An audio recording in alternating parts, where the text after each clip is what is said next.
7 दिन हो गए पूजन करते करते। संध्या काल की बेला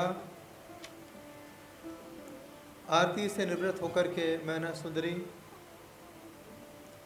राजा श्रीपाल के समक्ष पहुंच करके सांत्वना देती है, धीर बंधाती है। एक ही बात कहती है, स्वामी ऐसा जैन आगम कहता है कि भगवान की पूजन करने से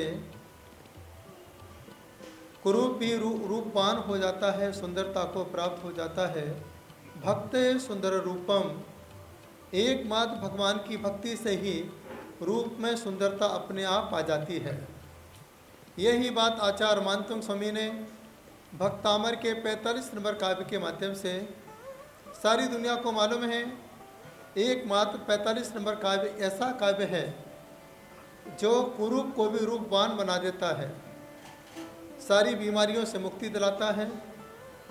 इसे पढ़ने का तरीका आचार्य मानतुंग स्वामी ने कहा कि जब परमात्मा के द्वार पर शांति धारा करो, उस समय एक भावना भगवान के सामने खड़े होकर के भाना, उद्भूत भीषण जलोदर भार भुग्नाहा सोच्याम दशा मुपगता शुद्ध जीवितासा त्वत्पाद पंकज रजो मृदिक्त देहा मर्त्या भवंति मकरध्वज तुल्य रूपा।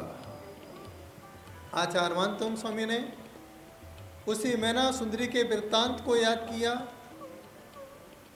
आचार्य मानतुंग स्वामी को कोई कुष्ठ रोग नहीं हुआ था, ना कोई पेट की बीमारी थी, लेकिन आचार्य मानतुंग स्वामी कारागृह में बैठे बैठे पंचम काल के भक्तों के बारे में सोच रहे थे कि हमारे भक्त शारीरिक कष्ट से पीड़ित होंगे, मिथ्या दृष्टि वैद्यों के पास जाएंगे, मिथ्यात्व की औषधि ग्रहण करेंगे।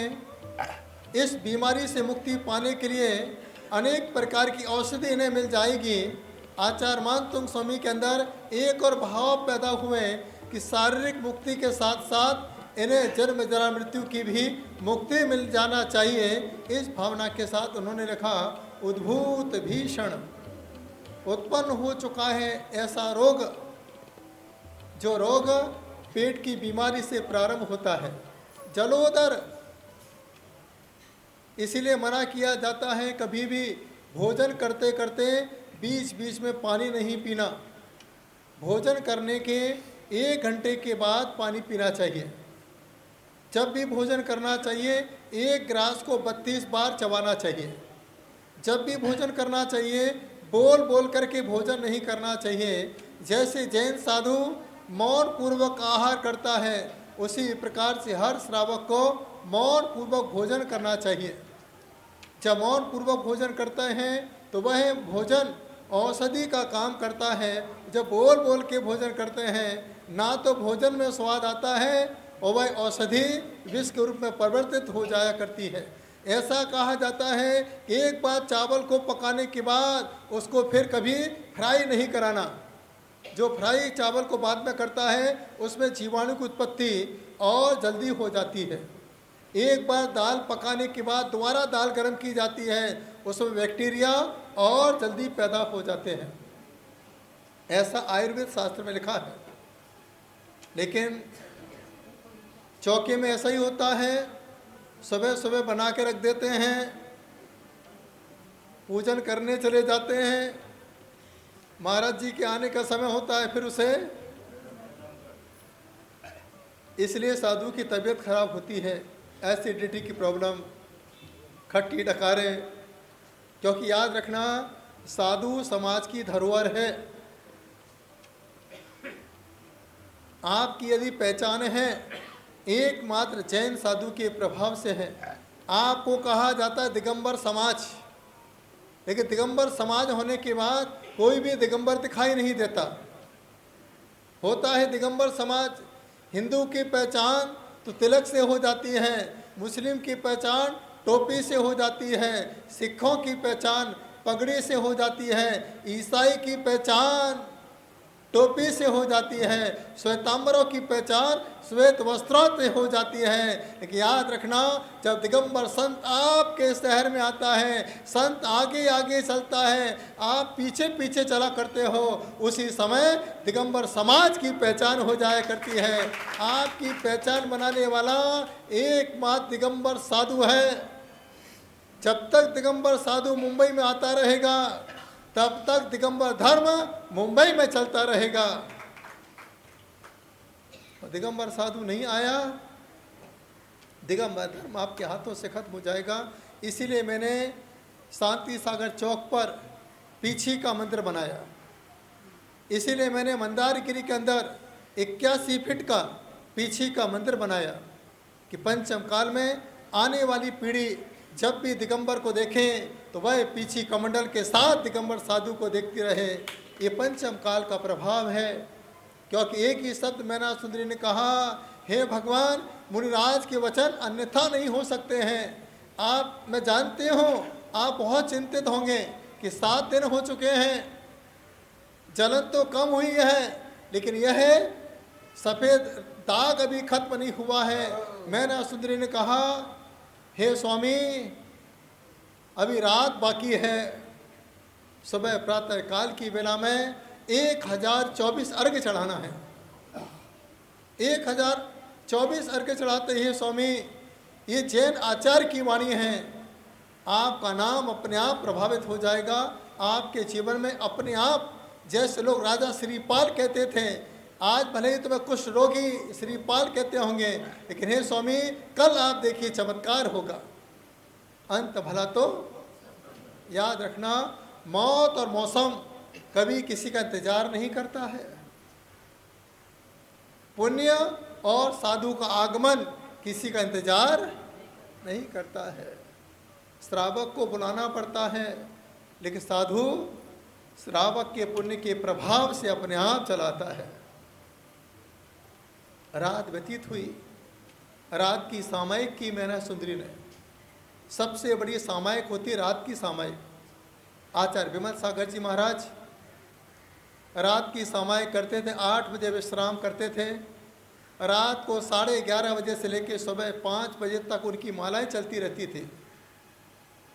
मैंने प्रातःकाल पूछ लिया, आचार्य श्री, आप इतनी सारी मालाएं फेरते हो, इस माला में क्या छिपा है? एक ही शब्द विमल सागर जी ने कहा, बेटा, जैसे संसारी माल गिनता है, माल गिनने से संसार चलाता है, और मैं माला गिन गिन करके अपनी आत्मा से बात किया करता हूँ, इस पुण्य के खजाने को इकट्ठा कर रहा हूँ। सुबह से लेकर शाम तक श्रावक अनेक प्रकार की परेशानी लेके आते हैं। जिस प्रकार से जब इनके पास पैसा होता है, बच्चे को देता है, बच्चा खुश हो जाता है, पत्नी को देता है तो पत्नी खुश हो जाती है, रिश्तेदारों को पैसा मिलता है, रिश्तेदार खुश हो जाते हैं, उसी प्रकार से जो मैं माला फेरता हूँ, बच्चा आता है, आशीर्वाद देता हूँ, बच्चा पढ़ाई में आगे बढ़ जाता है, खुश हो जाता है, घर में विवाद होते हैं, मैं माला घुमाता हूँ, आशीर्वाद देता हूँ, घर में एकता हो जाती है, लोग व्यापार में परेशान होते हैं, मैं माला घुमाता हूँ, इनका व्यापार अच्छा चलने लगता है। तो एक गाड़ी के 2 पहिए होते हैं, एक गाड़ी से, एक पहिए से कभी गाड़ी नहीं चल सकती है। इसी भावना के साथ रात को 12 बजे जो सामायिक की मैना सुंदरी ने एक ही जाप किया, ओम नमः सिद्धेभ्या, ओम नमः सिद्धेभ्या, ओम नमः सिद्धेभ्या। जब आप कभी शिखर जी की यात्रा पर जाएं, किसी भी मंत्र का जाप करें ना करें, सिद्ध क्षेत्र में सिद्धों के मंत्र का जाप जरूर करना चाहिए। आप इतने बार शिखर जी यात्रा गए, लेकिन उस शिखर जी यात्रा में आपने कितने बार जपा होगा ओम ह्रीम अरहम अस्याओस नमः? ईमानदारी से बताओ। आपने टॉक पे जाके कहा होगा, इस टॉक से इतने करोड़, इतने लाख, इतने हजार, इतने मुनि मोक्ष गए। इसके अलावा आपने कभी ओम ह्रीम अरहम अस्याओस नमः का जाप किया क्या? शिखर जी की यात्रा अधूरी रह गई। अब फिर दोबारा जाना। ओम नमः सिद्धेभ्या। ईशान कोण में खड़े होकर के, हर टॉक के पास खड़े होकर के ईशान कोण में खड़े होकर के 9 बार आपके मुंह से निकलना चाहिए, ओम नमः सिद्धेभ्यः। सिद्धों का स्थान है, अतिशय क्षेत्र में अरिहंतों का जाप किया जाता है और सिद्ध क्षेत्र में सिद्धों का जाप किया जाता है। मैना सुंदरी की बात देखिए, मैना सुंदरी की भावना देखिए। रात के सामायिक में एक ही शब्द निकल रहा था, ओम नमः सिद्धेभ्यः। हे प्रभु, मैंने तो अपना कार्य सिद्ध कर लिया है, बस मेरा पति कल अपने हाथों में कलश लेके भगवान का अभिषेक कर सके। और जिस मुनिराज ने मुझे उपाय बताए हैं, कल का उपवास इनका, आज पूर्णिमा है, मेरा पति पड़कार करके एक साथ हम मिलके आहार दान दे सकें। हे प्रभु, इसके अलावा मुझे कुछ नहीं चाहिए। रात भर उसने साधना की और ऐसा कहा जाता है अष्टानिका में कम से कम 1250 माला पूरी होना चाहिए। जो अष्टानिका में 1250 माला पूरी कर लेता है उसकी अष्टानिका अपने आप सिद्ध हो जाया करती है। सबसे ज़्यादा पूजा के साथ माला का प्रभाव पड़ता है। माला नाभि से ऊपर होना चाहिए और कभी भी प्लास्टिक की मोती से माला नहीं फेरना, और कभी मोती से भी माला नहीं फेरना। मोती भी वेज नहीं हुआ करता है जैसे पहले आता था, आज वह असली मोती नहीं मिलता है। जब भी आपको माला फेरना है तो वह माला सोने की माला होना चाहिए, लेकिन वह मोती ठोस होना चाहिए, क्योंकि हमारी मूर्तियाँ ठोस होती हैं, हमारे भगवान ठोस होते हैं और साधु की साधना ठोस हुआ करती है। चांदी की भी माला हो वही भी पोली नहीं होना चाहिए, ठोस होना चाहिए। और आपके घर में जो कलश हैं वो कलश भी पूरे भरे होना चाहिए। आज तुम्हारे घर में कलश तो आते हैं, चातुर्मास के 4 सुपारी डाल देते हैं, 4-5 बादाम डाल देते हैं, हल्दी डाल देते हैं। 2 महीने में हल्दी खराब हो जाती है और फिर कहते हो शुरू में लाभ अच्छा मिला, इसके बाद ये लाभ अच्छा क्यों नहीं मिल रहा है। तो हर चीज़ हमारी जैन आगम की ठोस है। अगर सोने की माला नहीं खरीद सकते हो, चांदी के नहीं खरीद सकते हो, तो फिर कहते हैं माला स्फटिक की जाप करिए मन की शांति के लिए। स्फटिक की माला नहीं हो, कुछ भी नहीं हो अपने पास, तो फिर कच्चे धागे की माला, सूत की माला सबसे श्रेष्ठ माला मानी गई है। सूत की माला से अगर जाप करते हैं तो भी हमें सबसे ज़्यादा लाभ प्राप्त होता है। और कभी भी माला किसी को नहीं देना, माल देने के बाद दोबारा वापस आने की गारंटी। और अपनी माला अपने हाथ से ही जपना, अपनी माला किसी को नहीं देना चाहिए। वह माला नाभि से ऊपर होना चाहिए और अंगूठी पर रख के माला फिरते हैं तो मोक्ष की प्राप्ति होती है। इस उंगली पर रख के माला फिरते हैं तो जिसको बुलाना हो वो उसको याद करके इस उंगली पर रख के माला फिरिए, गया हुआ व्यक्ति भी लौट के आ जाता है। तीसरी वाली उंगली पर अनामिक, जिसको मध्यमा उंगली कहते हैं, इस उंगली पर रख के माला फिरने से जो भी काम आपको रुक रहा है, रुके हुए काम की पूर्ति बीच की उंगली से होती है। इसके बाद अनामिका उंगली होती है, जिस उंगली में शादी की अंगूठी पहनाई जाती है, जिस उंगली से तिलक किया जाता है। इसे ज्योतिष में, वास्तु शास्त्र में, जिसे हस्तरेखा में अनामिका उंगली सूर्य की रेखा कहते हैं। इस उंगली में डायमंड पहना जाता है, इस उंगली में लोग पुखराज पहनते हैं, इस उंगली में लोग पन्ना धारण करते हैं। इस उंगली में अगर कोई जाप करता है तो उसके सारे औपचारिक मन की इच्छाएं अपने आप पूरी हो जाती हैं। इसके बाद होता है लास्ट वाली उंगली, जिसको कनिष्ठा उंगली कहते हैं। एक कनिष्ठा उंगली के बारे में आप जानते हो, जब किसी को जाना होता है ऐसी उंगली करता है, समझ लो उसको जाना है। इसके मतलब जिसको पेट से संबंधित बीमारी है, शारीरिक कष्ट है, इस उंगली पर रख के जो माला फिरता है तो अपने आप शारीरिक कष्ट ठीक हो जाते हैं। माला का जीवन पर सबसे बड़ा प्रभाव पड़ता है। वह मैना सुंदरी के पास माला तो नहीं थी, लेकिन वह ध्यान लगा के उस भाव माला के साथ उस ओम नमः सिद्धेभ्यः सिद्धों का ध्यान कर रही थी। और प्रातःकाल 3:30 बजे स्नान करके उठ जाती है। अगर आपको जीवन में स्वस्थ रहना हो, कभी आपको बुढ़ापा ना दिखे, ऐसा कहते हैं सूर्य निकलने के पहले आपका स्नान हो जाना चाहिए। जो सूर्य निकलने के बाद उठता है, सूर्य निकलने के बाद नहाता है, उसे हर बार डॉक्टर के चक्कर लगाना पड़ते हैं। ब्रह्म मुहूर्त में उठने का समय होता है। प्रातः काल की बेला में वह मैना सुंदरी निवृत्त होकर के और प्रतिदिन की भांति, क्योंकि 1024 अर्घ चढ़ाना है, तो प्रातः काल जल्दी उठ करके वह जल लेकर के वह सीधा यंत्र पर अभिषेक करती जाती है। मंत्रोच्चारण चलते जाते हैं और मंत्रोच्चारण चलते चलते चलते चलते 350 अर्घ हो जाते हैं, 400 अर्घ हो जाते हैं और चढ़ाते चढ़ाते वह मैना सुंदरी 11:30 पौने 12 बजे जो एक सामायिक का समय होता है, सामायिक के समय वह मंत्र जाप करते करते 1000 अर्घ पूरे हो जाते हैं। राजा श्रीपाल ने कहा, ही मैना ये किसके अर्घ चढ़ रहे हैं? उसी समय मैना सुंदरी ने कहा कि जिनेंद्र भगवान के 1008 लक्षणों के अर्घ चढ़ रहे हैं, जिसमें 1024 अर्घ चढ़ाना है। ये 1000 लक्षण क्यों होते हैं?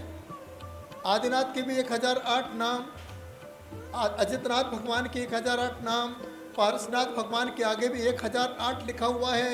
ये 1008 का मतलब क्या होता है? उसी समय वह मैना सुंदरी कहती है, हे स्वामी, ये जिनेंद्र भगवान के शरीर में 1008 लक्षण होते हैं, जिसमें 900 व्यंजन होते हैं और 108 स्वर हुआ करते हैं। जब जब भगवान को आप देखोगे, इनके हाथों में भी रेखाएं हुआ करती हैं, इनका माथा चौड़ा हुआ करता है, पैरों में भी गज रेखा हुआ करती है। ऐसा कहते हैं ऊत के लक्षण पालने में दिखाई देते हैं और तीर्थंकरों के लक्षण 1008 लक्षणों के माध्यम से दिखाई दे रहे हैं। ये स्वामी, हम उसी के अर्घ्य चढ़ा रहे हैं। और ऐसा कहा जाता है, जो जिनेंद्र भगवान के सहस्र नाम का 6 महीने तक पाठ करता है, उसको लक्ष्मी और सरस्वती दोनों सिद्ध हो जाती है, सिर्फ 6 महीने तक पाठ करने से।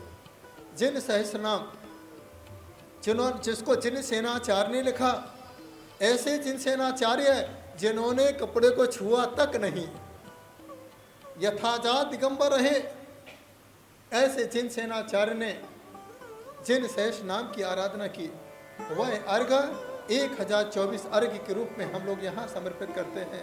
अर्घ चढ़ते चले गए और वहाँ राजा श्रीपाल ओम नमः सिद्धिव्या का जाप करता रहा। और जैसे ही 1024 अर्घ पूरे चढ़ जाया करते हैं, वह मैना सुंदरी ने जो अभिषेक को मंत्रित किया था, वह मंत्र जल लेके जाती है। ओम नमः सिद्धिव्या का जाप करते करते अपने सिद्ध भगवान को याद करती है, सिद्ध क्षेत्रों को याद करती है और वह मंत्र साधना के साथ वह गंधोदक को छिड़कती चली जाती है। और जैसे जैसे गंधोदक तन पे छिड़कता जा रहा था, वैसे वैसे वह कुष्ठ रोगी काया कामदेव के समान सुंदर होती जा रही थी। अकेले नहीं, 700 कुष्ठ रोगियों का शरीर कामदेव के समान सुंदर हो गया। लेकिन राजा श्रीपाल का अंगूठे में थोड़ा कोष्ठ बाकी रह गया था। अब बाकी कुष्ठ रोग कैसे दूर हुआ? आफ्टर द ब्रेक कैसे दूर हुआ, वो कल का वह दृश्य रहेगा। क्योंकि